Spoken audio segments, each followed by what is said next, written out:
Hello everyone, welcome and welcome back to the channel. My name is Prerna and I like to shed some light upon working as a ground staff with Qatar Airways. In the previous video, I actually talked about how is the interview process and what are the things that you should be expecting, how does it work, how long does it take. In today's video, I'd like to talk about how actually it was once I left my country, like once I was selected, once I flew, what happened once we reached Doha. And also there would be some insights for you to you'd know that okay, I'll be getting these things and maybe I need to prepare for those things. So the first thing which happened was I did the check-in. They had already told us that you can bring certain things, you cannot, like usually how you fly with an airline.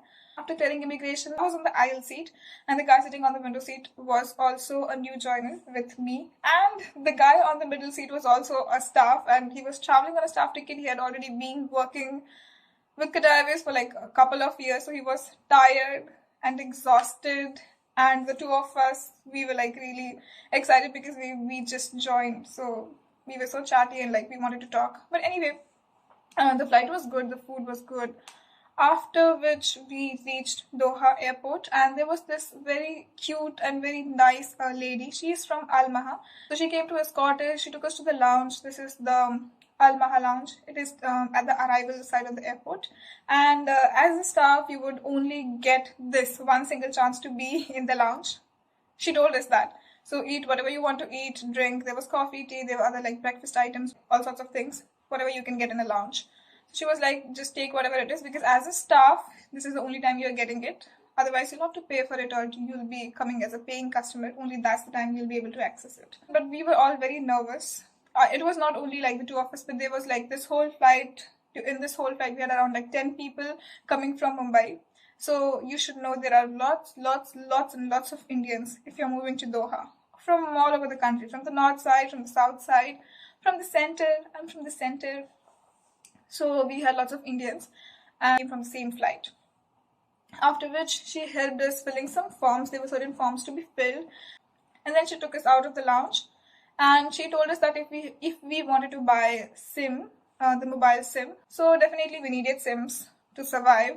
We went to the shop. There was this option of buying either Orido or Vodafone, because I've been a Vodafone user back home in India, so I decided to go for Vodafone. They are pretty much the same amount, and I'm not sure, maybe someone else can talk about like which one's better. But that was what happened. We took our bags and everything, and we were provided with vans. So the minivan kind of thing, they put our bags in the van and then they took us to our company accommodation. So the company accommodation, it is provided to everyone once you join Qatar Airways. And the boys later, if you're a male, you can request to move out from the company. But if you're a female and you're unmarried, you'll have to stay in the company accommodation. You cannot move out because you're living in Middle East. They have this rule.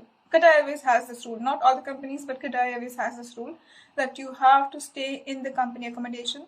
And there are certain very strict rules about the security and about the staff, that there are certain things you can do, certain things you cannot.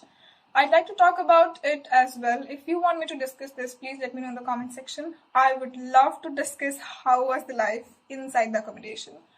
But this is what happened, that they took us to the accommodation, they put our bags and everything, and we were so excited to actually see the rooms. The whole building was very huge and it was beautiful, like not something that I would have expected, that I had expected, nothing like that. The building was beautiful, and when I went to the apartment, it was this huge apartment with like one hall. There was dining table, sofa, center table, lamps, landline everywhere, and there were 2 bedrooms, 1 hall and 1 kitchen, and there were 2 washrooms. Both the washrooms was shared, and one of the washrooms also had a bathtub, and I was so excited to use the bathtub. I was like, yeah, now I'm going to use bathtub.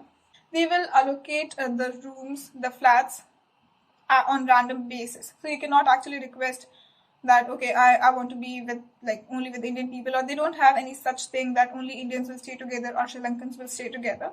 So my first roommate was this sweetest lady ever. Like she was this Sri Lankan lady, and she's just so polite, and okay, I loved her. Yeah, and she was older than me, and she was just so full of wisdom. Oh my god, I need to yeah, let's move ahead. So when we reached to the apartment, I took my bags, I went inside, but we had a sharing accommodation. So since we had two bedrooms, each room will be occupied by two occupants. So there's like room A and room B. We were in room A. So my roommate and I, we had two separate cupboards, two beds and two bed stool, you know, the side stool, the side table. We had those, and then two lamps. So one side of the room and the other side of the room, and there was one window in the room as well. This was the first apartment which we got. It was so cute and so beautiful, and they gave us a welcome kit once we reached there. On the bed, I saw that so the bed had mattress and everything, and on the top of that, there was this blanket kind of thing which was folded, and on the top of it, it was written like, okay, staff member this, you're welcome to the company, this is your welcome gift. When I opened it, there was a blanket inside, there were chocolates and milk and water bottle and tea, small tea packets, coffee packets. So all those things were inside, and there was also a mug for you to drink coffee or tea. So these were the things which were given by Qatar Airways. Also a towel, yeah, there was a towel. So these things were given by Qatar Airways. Our cupboard, it had hangers, like 6 hangers. I was thinking, how is 6 hangers going to be enough for me to hang my clothes? But this problem was soon resolved when I got to know that we had access to free laundry for the uniform.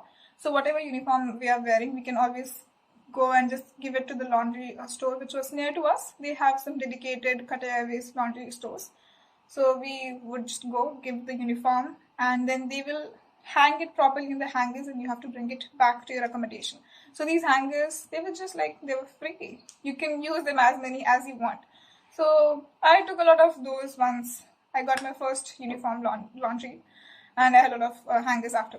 After that, there was never ever shortage of hangers. Just move out of track here. This was the small welcome kit which was given to us, and that day we were free. Like all the girls we had met. I had this Indian lady. She also came on the same flight with me. We joined. We got to talk to each other and everything, and we cooked together. We settled our homes. Well, that was our home. So we settled the room. We opened the bags and everything, and we were like talking to our flatmates. All of it, yeah. And then the next day, they took us for the formalities, for the paperwork and everything. And that's when we actually got to meet the whole team, the whole batch who joined with us. It was this very sweet Kyrgyz girl. She's still very close to me. She later became my roommate. And there was another girl from Tajikistan, one more girl from Kyrgyzstan, another girl from South Africa. She was also my flatmate for a long time. Like, we became good friends. So this was the whole batch was like about 20 people. They trained this whole area where they will give you all sorts of trainings, like customer service training, and they were also like ice breaking sessions in the beginning. Then we also got training for grooming, how to use the Altia system because Qatar Airways uses Altia, so how to use that. And then we also got trained for different IATA codes. We had to remember those IATA codes, and we had lots of fun activities, like we had to design our own airline. We used to do lots of role play. We had to give presentations. So working from our communication skills to what is culturally appropriate in the country that we were staying in, the things we should do, the things we should not do, all these kinds of things were, this information was given to us.